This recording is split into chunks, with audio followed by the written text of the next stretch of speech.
আর এবার নজর রাখবো জুডিশিয়াল অফিসার নিয়োগ করা হয়েছে আর সেই জুডিশিয়াল অফিসারদের নাকি গোপনে নির্দেশ দেওয়া হচ্ছে। হ্যাঁ, আজ এমনটাই অভিযোগ জানানো হয়েছে সুপ্রিম কোর্টে রাজ্যের তরফ থেকে। আরো একবার জানাবো, অভিযোগ করা হয়েছে রাজ্যের তরফ থেকে সুপ্রিম কোর্টে। রাজ্যের আইনজীবীর অভিযোগ, জুডিশিয়াল অফিসারদের ট্রেনিং প্রক্রিয়ায় গোপনে নির্দেশ দেওয়া হচ্ছে। হাইকোর্টের প্রধান বিচারপতিকে না জানিয়ে এই নির্দেশের অভিযোগ করে রাজ্য। শীর্ষ আদালতে এসআইআর এ নথি গ্রহণ নিয়ে গোপনে নির্দেশের অভিযোগ রাজ্যের।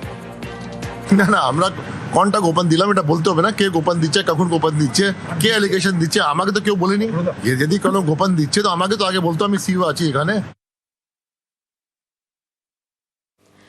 তুচ্ছ অভিযোগে এসআইআর থামানোর চেষ্টা। রাজ্যের এসআইআর মামলায় বিরক্তি প্রকাশ করেন প্রধান বিচারপতি। জুডিশিয়াল অফিসাররা প্রভাবিত হবেন না বলেও মন্তব্য শীর্ষ আদালতের। জুডিশিয়াল অফিসারদের উপর আস্থা সুপ্রিম কোর্টের। শুনানিতে মুখ্য সচিবকে সমন্বয় রেখে কাজের বার্তা। জুডিশিয়াল অফিসারদের সঙ্গে সমন্বয় রেখে কাজের পরামর্শ শীর্ষ আদালতের। সাপ্লিমেন্টারি তালিকা তৈরি হলে আপলোডের দাবি এদিন জানায় রাজ্য। সাপ্লিমেন্টারি তালিকা আপলোড করা হবে বলে জানায় কমিশনও।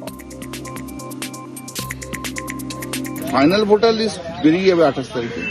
তারপর যদি সাপ্লিমেন্টারি লিস্ট বেরোয় দেরিতে, তাহলে তো একটা অসুবিধা হবে। তখন ওরা ওরালি ইলেকশন কমিশনকে বলে দিল যে মুহূর্তে অ্যাডজুডিকেশন হবে তার যেদিনকে হবে সেদিনকে আপলোড করে দিতে হবে। যখনই হবে তখনই আপলোড করতে হবে। মানে কন্টিনিউয়াসলি এটা ডেলি এটা আপলোডিং চলবে। আর এসআইআর এর পরে আগামীকাল তালিকা প্রকাশ করা হবে এবং প্রথম যে ভোটার তালিকাটা প্রকাশ করা হবে সেই তালিকায় মোটামুটি সব ভোটারেরই নাম থাকবে। কারো নামের পাশে অনুমোদিত লেখা থাকবে, কারো নামের পাশে বাদ লেখা থাকবে। আর যে 60 লক্ষ ভোটার রয়েছে যাদের নথি যাচাই চলছে, হিয়ারিং এর পরে যাদের নথি যাচাই চলছে, তাদের নামের পাশে তাহলে কি থাকবে? তাদের নামের পাশেও কিন্তু লেখা থাকবে।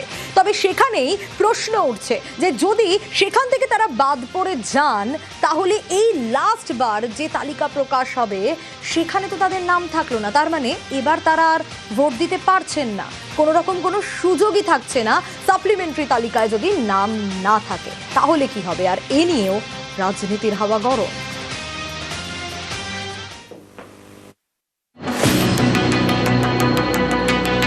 এসআইআর খসড়া তালিকায় আগেই বাদ গিয়েছে 58 লক্ষ ভোটারের নাম। শনিবার প্রথম ভোটার তালিকায় কতজনের নাম থাকবে আর কতজনের বাদ যাবে? রাজ্যের মুখ্য নির্বাচনী আধিকারিক জানিয়েছেন,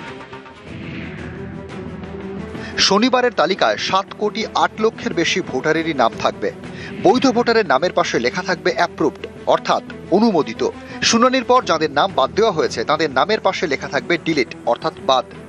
শুনানির পরে যে 60 লক্ষের বেশি ভোটারের নথি যাচাই বাকি, তাদের নামের পাশে লেখা থাকবে অ্যাডজুডিকেশন, অর্থাৎ বিচারাধীন।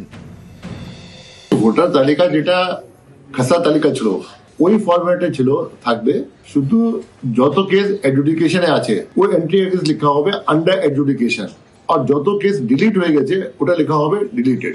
বাকি সব সেম থাকবে, আপনার রানিং ফরম্যাটে থাকবে। শুধু যে আপনার ফর্ম 6 এ অ্যাড হয়েছে ওটা যেটা আছে আপনার যোগ হয়ে যাবে।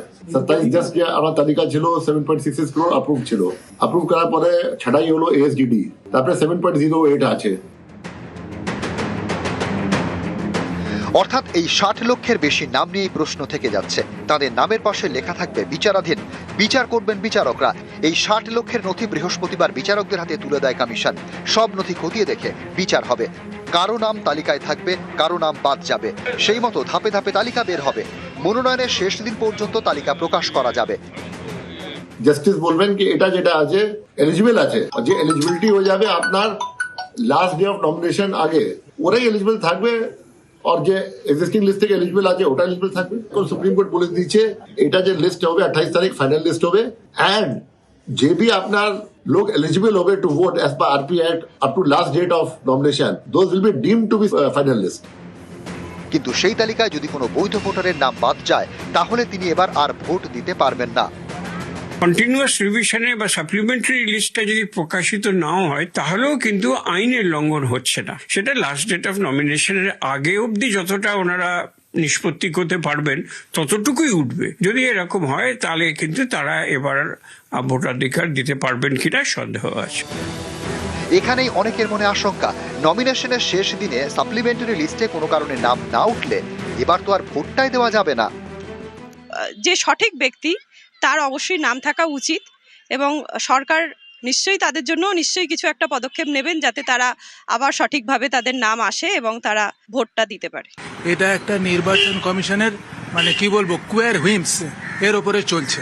সাধারণ নাগরিক হিসেবে বলছি এটা হওয়া উচিত ছিল না। যদি এসআইআর করতেই হতো আরও আগে থেকে প্রস্তুতি নিয়ে জিনিসটাকে সমাধান করা উচিত ছিল, এইভাবে হয় না। প্রথম দিন থেকে আপনি চেয়েছেন এসআইআর যাতে বন্ধ হয়ে যায়, কারণ আপনি তো আর তামিলনাড়ু বা কেরালার যেখানে বিজেপি সরকার নেই সেখানকার মতো আপনি সহযোগিতা করেননি, এসআইআর কে বন্ধ করার চেষ্টা করেছেন। আর যদি বৈধ ভোটারদের নাম কাটা যায় তার দায় আপনার। বিচারপতিরাও বুঝতে পেরেছেন নির্বাচন কমিশন ভোট চোর, তাই নির্বাচন কমিশনের নিযুক্ত অবজারভারদের সরিয়ে দিয়ে কোর্টের অবজারভার দিয়ে প্রসেস করানোর অর্থই হচ্ছে নির্বাচন কমিশনের চুরি জুয়াচুরি বেআব্রু হয়ে গেছে। জেলা শাসকের অফিস, মহকুমা শাসকের অফিস এবং বুথে বুথে শনিবার ভোটার তালিকা ঝোলানো হবে। এছাড়া দেখা যাবে নির্বাচন কমিশনের ওয়েবসাইটে। নিউজ 18 বাংলা।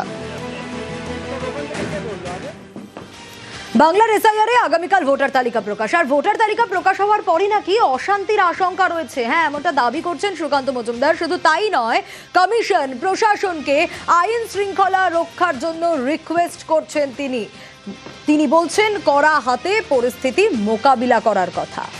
আমরা চাইবো কোনো নাগরিকের নাম যেন বাদ না যায় যিনি বৈধ নাগরিক। আর কালকে যেহেতু লিস্ট বেরোবে, সূচি বেরোবে, স্বাভাবিকভাবে কিছু মানুষ যারা ভারত বিরোধী তারা একটা গন্ডগোল করার চেষ্টা করবে। প্রশাসনকে এবং ইলেকশন কমিশনকে তার উপযুক্ত ব্যবস্থা নিতে বলবে। অশান্তির পরিকল্পনা করছে বিজেপি, পাল্টা তোপ তৃণমূলে। অশান্তির আশঙ্কা করছে মানে বিজেপি আসলে পেছন থেকে অশান্তিটা করাবে, আজকে থেকে পরিষ্কার হয়ে যাবে। এর আগে আমরা দেখেছিলাম মুর্শিদাবাদের ঘটনায় বিজেপি এখন তাদের মাথায় তুলে নাচছে হুমায়ুন কবিরের কিছু অনুগামী, তারা ওই ঘটনা ঘটিয়েছিল। একের পর এক ঘটনা ইন্ডিকেট করবে যে যেখানেই নির্বাচনের পূর্বে কোনো অশান্তি হয় তাতে বিজেপির বেনিফিট হয়, এবং সেটা করার জন্য কোনো পরিকল্পিত ষড়যন্ত্র আছে কিনা নিশ্চয়ই পুলিশ প্রশাসন খতিয়ে দেখবে। এতগুলো মানুষের মৃত্যু হয়েছে, এতজন বিএলও তারা মারা গিয়েছে, তারপরে এই অসভ্যতা নিয়ে আজকে বাংলার মানুষ ক্ষুব্ধ। বিজেপি অশান্তি করাতে চায়। সুকান্ত মজুমদার এই বক্তব্য প্রমাণ করছে যে বিজেপি আসলে অশান্তি পাঠানোর জন্য মুখিয়ে রয়েছে। ভোটার তালিকা প্রকাশের নিরাপত্তা নিয়ে সতর্ক পুলিশ প্রশাসন, গুজব ঠেকাতে সব রকম ব্যবস্থা, আশ্বাস রাজ্য পুলিশের ডিজিপি পীযূষ পাণ্ডের। আমরা পুলিশের পক্ষ থেকে একদম সজাগ আছি। আমরা পুরো সমাজের সবাই ভেরিয়াস টেররিস্টের সঙ্গে যোগাযোগ রাখছি যেন কোন ভুল ভ্রান্তি না হয়, কোনো এরকম রুমার্স না ছড়ায়। আমরা কিন্তু চেষ্টা করছি যেন সবাই জানে কি এই যে প্রসেস চলছে সুপ্রিম কোর্টের নজরদারিতে চলছে, they are keeping track of everything. আমরা ইনশিওর করব, আমরা পুরো জায়গায় প্রপার ডিপ্লয়মেন্ট রাখবো যেন পাবলিকে কোনো অসুবিধা না হয়, আর পাবলিককে যত আমরা সাহায্য করতে পারি ইন দ্য হোল প্রসেস আমরা সেটা দিই। 26 বিধানসভা ভোট এখন সবার কাছে পাখির চোখ, আর তৃণমূল মহিলা মন জয়ের চেষ্টা করছে। তাদের প্রচারে মহিলা মন জয়ে জোর দিচ্ছে তৃণমূল, আর দোল থেকেই একাধিক কর্মসূচি তৃণমূলের।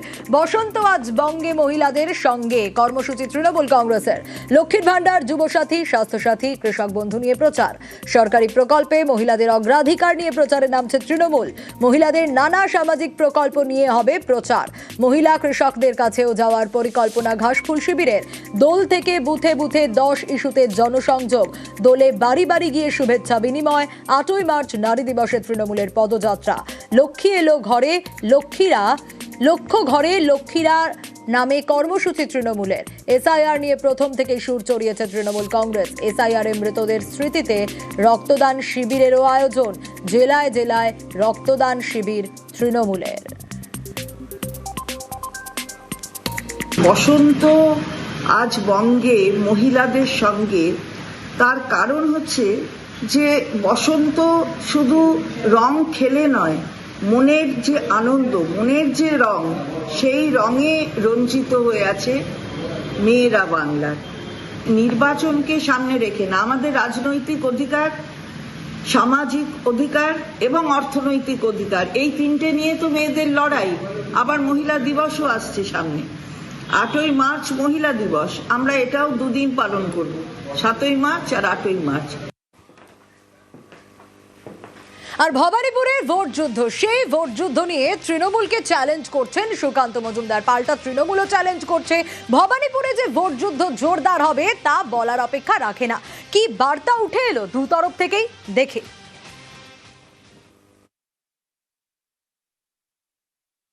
মাননীয় মুখ্যমন্ত্রী যদি এখানে দাঁড়ান, তারপরে আমাদের পার্টি ঠিক করবে কাকে দাঁড় করাবেন।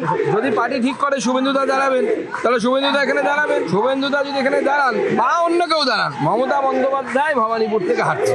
এবার প্রার্থী উল্টো দিকে কে থাকছে তার উপর নির্ভর করে। উল্টো দিকের প্রার্থী যদি জোরদার হয় তাহলে আমাদের একটু বেশি জোর দিতে হয়। তো এখানকার প্রার্থী যদি মুখ্যমন্ত্রী হন তাহলে তিনি জোরদার হবে, তাহলে আমাদেরকে জোর লাগাতে হবে এবং আমরা জোর লাগাবো।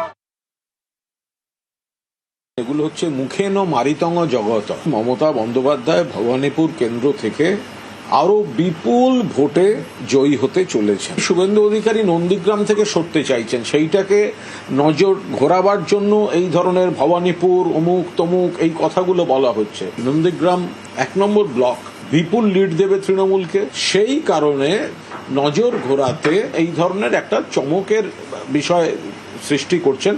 যদি ভবানীপুরে দাঁড়াতে আসেন শুভেন্দু অধিকারী, খুব কুৎসিতভাবে পরাজিত হবেন।